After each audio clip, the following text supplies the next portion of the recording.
మీరు చూస్తున్న చెట్టు వక్క చెట్టు అండి. అదేనండి వక్క పొడి వాడుతూ ఉంటాం కదా! ఈ చెట్టు నుండే వస్తదంట. సో, నేను చూస్తున్నప్పుడు చిన్న కొబ్బరికాయ అనుకున్నాను. చాలా క్యూట్‌గా, స్మాల్‌గా భలే చాలా అందంగా ఉంది. సరే అని ఇక్కడ అన్నీ వక్క చెట్లే ఉన్నాయి. పండిపోయిన తర్వాత ఎండబెడతారంటండి.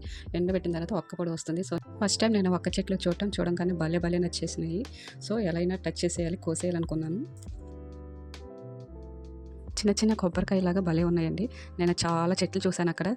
చాలా అంటే చాలా బాగున్నాయి. ఈ చెట్ల నుండే మనకి వక్క పొడి అనేది వస్తుందంట.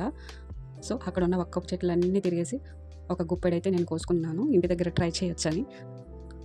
ఇక్కడైతే చాలా చెట్లున్నాయండి. అన్ని చెట్లు తిరిగేసరికి నీరసం అయితే వచ్చేసింది. కానీ ఈ చెట్టు చూడంగానే భలే యెల్లో కలర్‌లో కనిపించింది. అన్నీ పండిపోయి ఉన్నాయండి. ఎలా అయినా 2, 3 కోసుకోవాలనుకుని మళ్ళీ ఈ చెట్టు ఎక్కానండి. చూస్తున్నారుగా చాలా వరకు పండిపోయినయి తీసుకున్నా. ఎందుకంటే ఇంటి దగ్గర కోసి అసలు వక్క ఉంటదా లేదా అనేది నాకు డౌట్‌గా ఉంది. సో, నేనైతే మాక్సిమం పండిపోయినయి ఎక్కువ తీసుకున్నాను.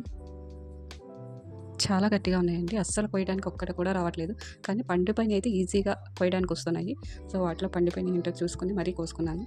సో, ఇంటికి రాగానే ట్రై చేద్దాం అసలు వక్క పొడి ఉంటదా లేదా అనుకున్న డౌట్‌తో. కానీ వక్క పొడేనండి. బ్లాక్‌గా కనిపిస్తుంది కదా! అదంతా వక్క పొడే. సో, చూసి హ్యాపీగా ఫీల్ అయ్యాను.